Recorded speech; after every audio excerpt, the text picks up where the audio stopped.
Hi, my name is Mike Manouel Jr., President of Manouel Insurance Group. I'd like to welcome you to the 2014-2015 safety video.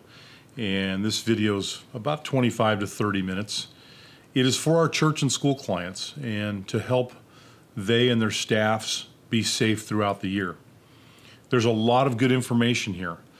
There's a lot of technical information, but there's also some humor, because we know that when you come back to school, you want to have fun. And when you're in orientation, you want to have fun. And when you see this information, you want to have fun. We have no idea whether the humor will be working well this year or not, but we had a good time presenting this information to you.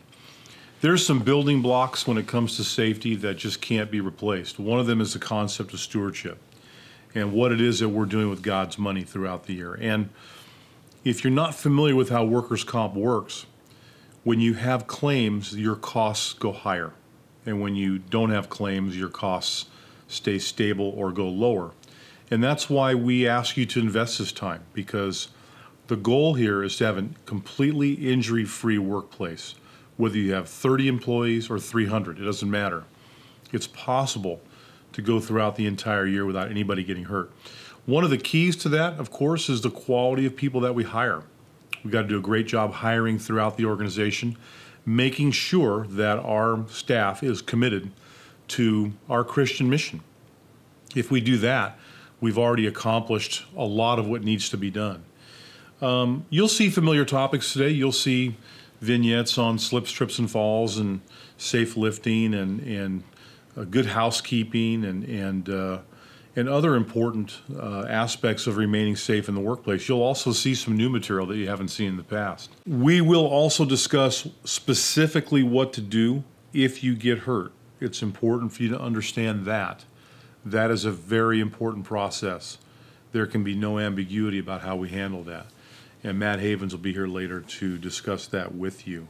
We're going to go out to Fresno Christian and People's Church today, and this is a big campus. It's complex. There's a lot of working parts. It's a great venue to talk about issues that we all may or may not face.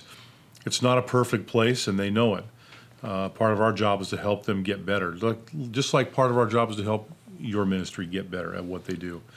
So you'll see some things that may look familiar to you or may not, but all good information. I want to give a big thank you to those two organizations for being willing to help us get the message across that the safety is paramount in the course of what we do day in and day out.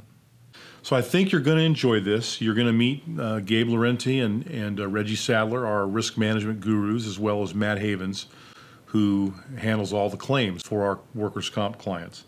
Again, good information. Sit back and enjoy. I think you'll get a lot out of it. And at the end, we'll kind of wrap things up, and I wish you the best this year as you go about your job. It's important to do that in a very safe way.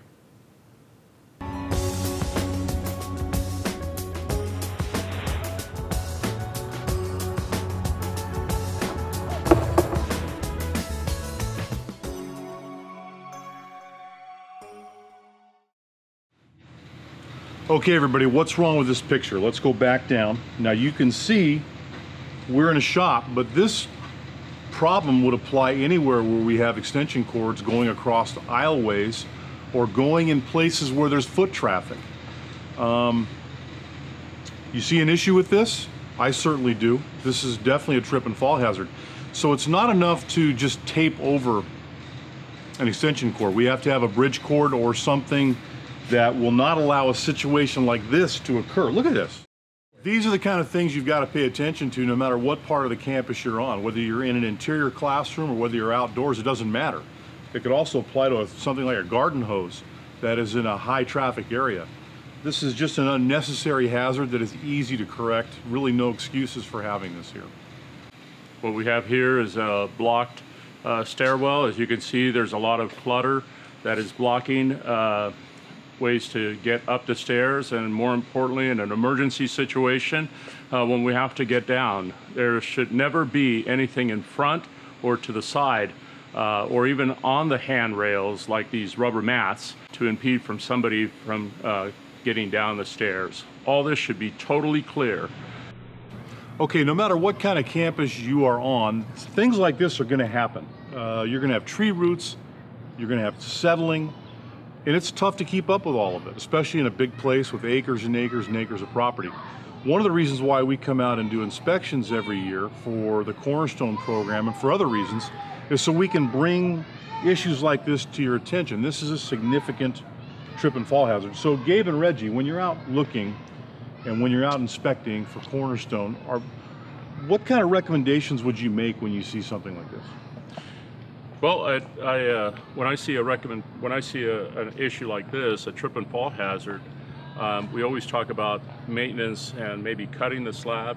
But if they don't have funds for that, maybe renting a concrete shaper or grinder to even out the space. All right, so Reggie, what do you think costs more, fixing or patching this defect in the concrete, or paying for an injury for several years because we didn't do it? Definitely paying for an injury, Mike.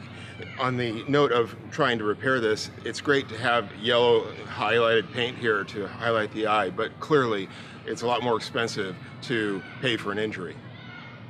Okay, so this is the kind of thing that really you don't need Gabe or Reggie out to tell you to fix, because clearly you've got concrete and roots and things like that pushing this up.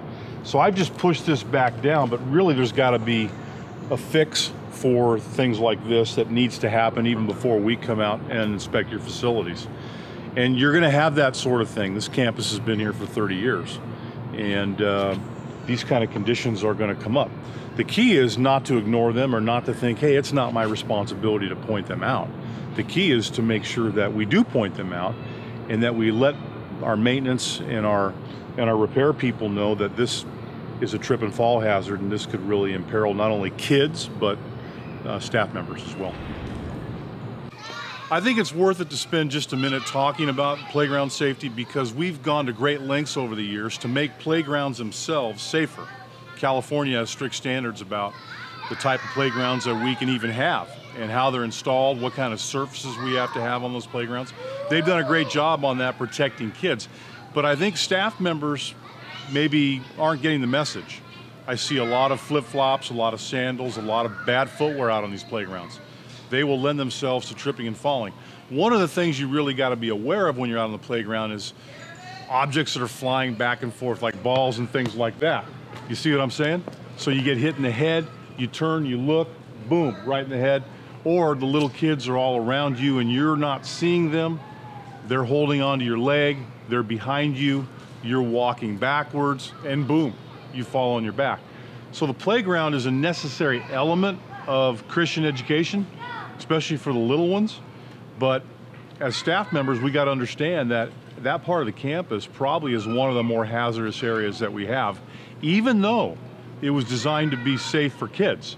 So we're going to have to take measures with good footwear and with being aware of our surroundings to make sure we don't get hurt out there. And then last but not least, we got to make sure we're not playing games with the kids, because in all honesty, when they fall down, they can get up. And you know what happens when we fall down, right? 50-50 maybe, whether we can get up or not. So be safe out there. The playground jobs are important, but they're also among the most hazardous that we have on our campuses.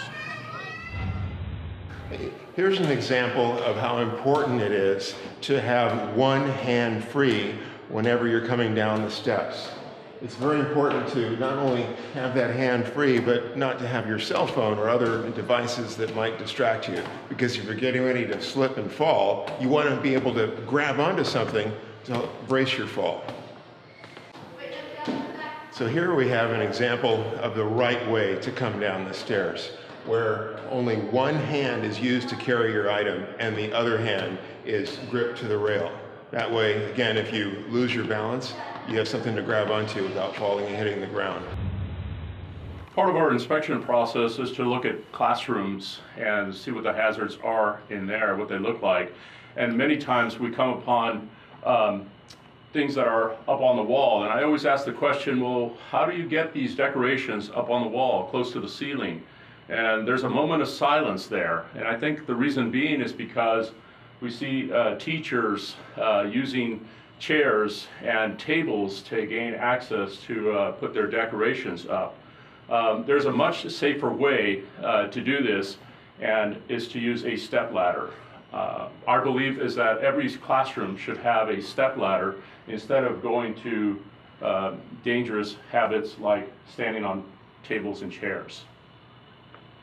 We just shot this scene with Reggie up on a table, and he's got one foot on a chair with some rollers on it. And this is the part where I come in and say, listen, if you do this, you're fired. You're fired. You're fired. Okay, if I am the safety police at your school or your church, and I walk in and see this, I seriously would fire you. That's just me, though. Part of using the safe equipment is using a step ladder, what we have here. And here today you see that Reggie is moving the table in order to put the step ladder in the correct position so he doesn't have to go over it and create a hazardous condition for himself. Okay, so it's one thing to talk about having the proper equipment and using a step ladder, but if you have the right equipment and you don't use it the right way, if you lean too far or if you don't set it up right, then you're really defeating the purpose of having this piece of equipment. Really, everybody on your campus who has to get up 2 or 3 steps should have access to a step ladder. They're $34.99 at any retailer. It's a small investment to pay for safety. Again, it's far more costly to have the improper equipment than it is to have proper equipment. But let me emphasize one more time, you're going to have to use this properly, and that means you don't lean outside of the legs or lean too far or stretch too far when you're using a step ladder. You may recall 2 years ago we were here, and this place, this particular spot of the school was full of clutter, means of egress, the stairwell was blocked, it was a real mess. And today we find it organized, the stairway is clear, and that's exactly the way it should be. We never know when an emergency is going to strike, but when we have an emergency, we know that the stairwell and other areas to get out safely are there.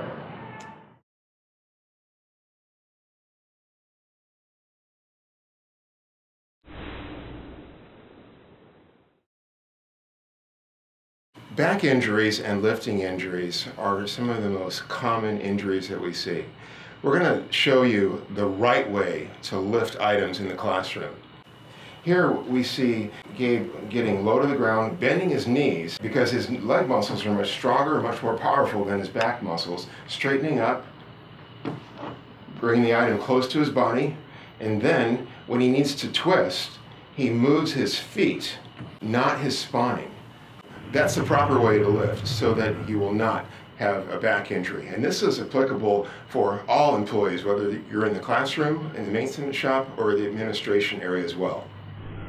Again, one of the most common injuries we see is back injuries. Now we're going to show you one way that this happens. Gabe walks up to the item, and instead of bending his legs, he's bending his lower back, using his back like a crane. That's the wrong way to lift. That type of injury that you just saw is one of the big reasons how back injuries occur. One of the most important techniques in proper lifting is to keep your head up, because when your head is tilted down like this, it basically forces your spine to curve over. But by lifting your head up while you're lifting, that will keep your spine in that neutral position, thereby ensuring a safe lift. When we talk about heat illness prevention, we always talk about water, shade, and rest, and that's what the law requires. However, we forget that employers are required by law to provide this type of training, and this type of training is very important that we fully understand. We know that it's hot, and we know that it's muggy outside, and we need to drink water, but the law it tries to enforce that issue or that point. And so we need to adhere to those ideas. So it's important to drink water. And how often do we drink water? Well, we're trying to drink water every 15 minutes. And if we have a heat illness symptoms like headache or nausea, dizziness, that sort of thing, then we need to immediately tell our supervisors of those symptoms so something can be done. I always tell people, hey, think of your body as a radiator. If your radiator gets hot and you lose water and you don't replenish that, then what happens is you start to break down. And so in order not to break down or not to get to that issue, you need to drink water on a regular basis, every 15 minutes. What you're trying to prevent is heat exhaustion, and the most important is heat stroke. When you suffer from heat stroke, that is an immediate type of an emergency. It has to be taken care of right now. That person needs to be taken away from the heat, strip their clothes off, span them as quickly as possible, adding water if the person is conscious, putting ice under their armpits or in their groin area, and calling 911. That is a life-threatening emergency, and we need to take care of it immediately. Safety Cops is filmed on location with the men and women of safety enforcement. All subjects are innocent until proven guilty by human resources. In some of the worst places, we're having to put in safety officers, safety cops, and so I'm here today to just kind of show you what that looks like. It's very disturbing. I never thought it would come to this. 523? 523, first one chair.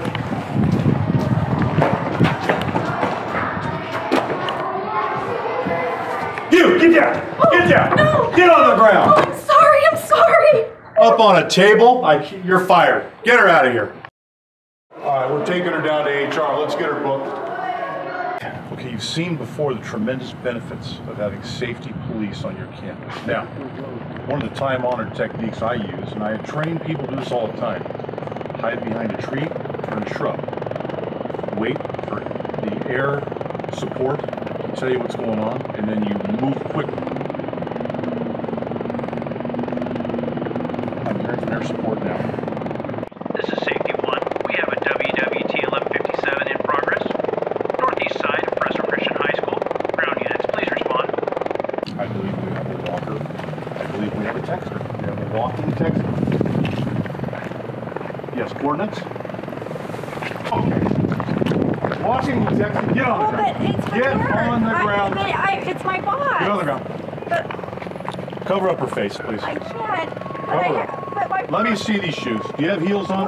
But yes, because Put the shoes out here. This is evidence. Evidence. We have walking, texting. That's it. Stand up. Stand up. Okay, turn that off, please. We have some things we got to do here. Okay. Hands behind your back. All right, let's go to HR. Come on, let's go. We're going to HR.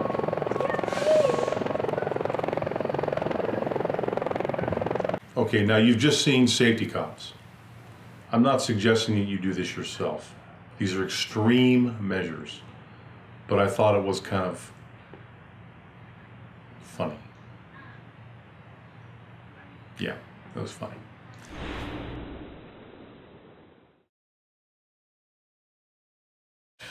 Hi, I'm Matt Havens. I'm the Workers' Compensation Claims Advocate at Manouel Insurance Group. I'd like to talk to you about some claims topics to help improve your workers' compensation program. The first of which is the importance of immediate reporting of a work-related injury. Advise your immediate supervisor or safety manager as soon as possible. A person hurt at work needs to follow their doctor's instructions, follow up with their medical appointments, take their medications, get the diagnostic studies done that are being requested. If a minor injury is sustained, one that you don't believe treatment will be necessary past the first visit, California law does allow an employer to handle that as a first aid claim. And what that means, the employer can pay the medical provider directly for services rendered for that minor injury. Now, there are some types of injuries that are not first aid by definition. That would be a back strain or a laceration that required sutures, or any time your medical provider recommends or provides a prescription for prescription medications. If an employee has sustained a serious injury that requires hospitalization more than 24 hours for treatment, or death, or serious disfigurement, or even a severe burn, Cal OSHA requires that you notify them within 8 hours of that incident. Now, there is a penalty for not advising them within that 8 hours, and that's $5,000. So because of that penalty, my suggestion is to report anything that you feel may fall under and within these guidelines. Cornerstone members have done a fantastic job in bringing injured employees back to light duty or modified duty, and I encourage you to continue to do so. That not only reduces the cost of a claim, but studies have found that it also decreases the time it takes for an injury to heal. If you have any questions regarding OSHA reportables, first aid claims, or any other circumstances that arise, please don't hesitate to give me a call. You know, I like to take a look at case studies. Josh Wildman, good kid, youth pastor, extreme skateboarder, likes to play sports with the kids, all good stuff. But you know, Josh didn't understand what he was putting himself at risk in doing these activities, and so he hurt himself. He tore his Achilles tendon. Josh is no longer with us for that reason. Very difficult for me to talk about. Then there's Bobby Paradise, one of the finest baseball coaches on the West Coast. You know, in his day, he was something special. It just never dawned on him that maybe he was washed up. It never dawned on him to not throw batting practice until that day, when he threw his rotator cuff completely out and had to have surgery. Yeah, Bobby's been terminated too. It's a shame. Otis Buckshank. What a guy. Salt of the earth. Could fix anything. I mean, this guy, you know, he lived to get up on the roof. He lived to rewire motors.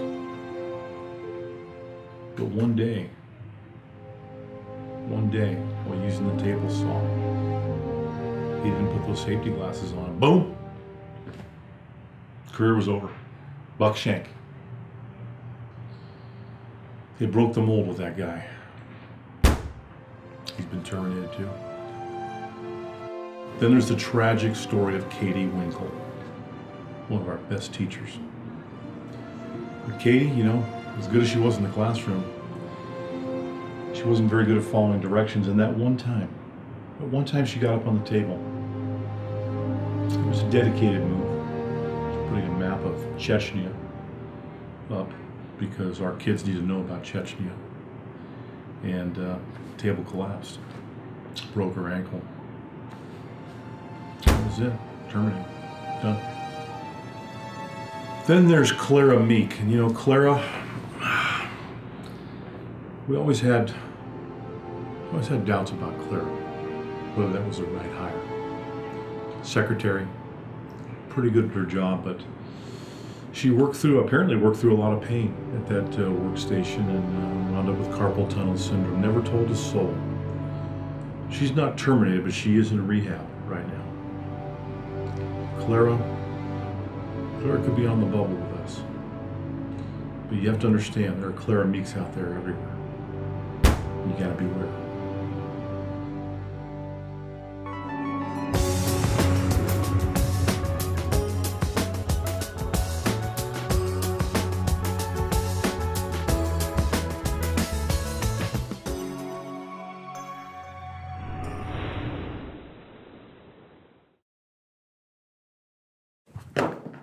Bad shoes. These are bad shoes. You see what I'm doing here? Bad, bad, bad, bad, bad, and bad. Okay? I know it's tough. I know the dress code is going to be the subject of ire and scorn and controversy and discussion, but I have to tell you something. The wrong footwear on the wrong person in the wrong circumstances can be an absolute nightmare for your ministry. It's time to deal with footwear.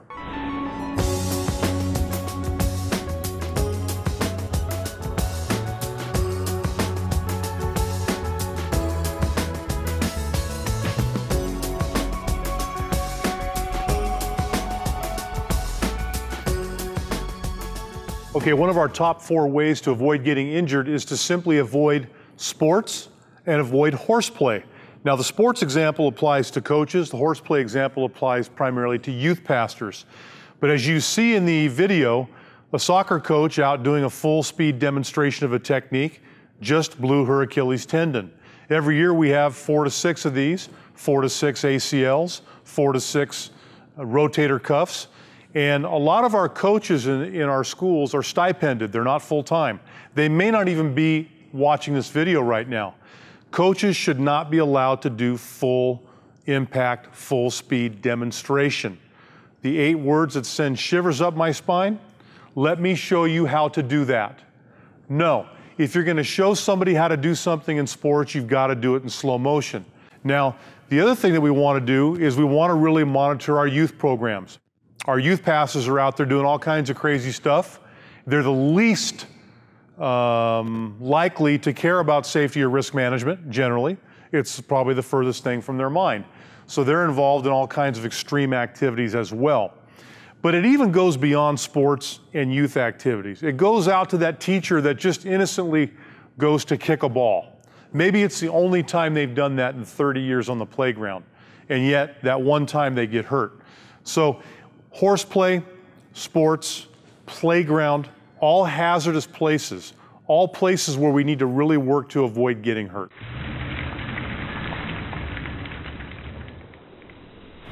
I don't know if you need to go to extreme measures to enforce safety rules and regulations, but there's a guy I know named Terry Tate you may be interested in. And he's quite the enforcer. Take a look. Hey, buddy. Some people said I was crazy when I brought Terry on board, but I'm a firm proponent of paradigm breaking, outside the box thinking. I am an enforcer, man. Don't nothing go down in my house. It's 100% hard, baby. Sure, I jack a few fools. I give them the pain. But sometimes it's about intimidation, you know. It's mind games. Get ready, son. Get ready for the pain, woman. The pain train is coming. Of course, the office environment is, in fact, a violent world, and injuries do occur. Yeah! To be honest, I wish I had 10 Terry Tates on Team Felcher. I just do my job, man. I do what my God-given abilities allow me to do, and I thank Jesus Christ for it every single day. Now, I don't think it has to come to that necessarily. If everybody just does their job, then it won't be necessary for us to send Terry Tate your way. But remember, these are the outer limits of what could happen.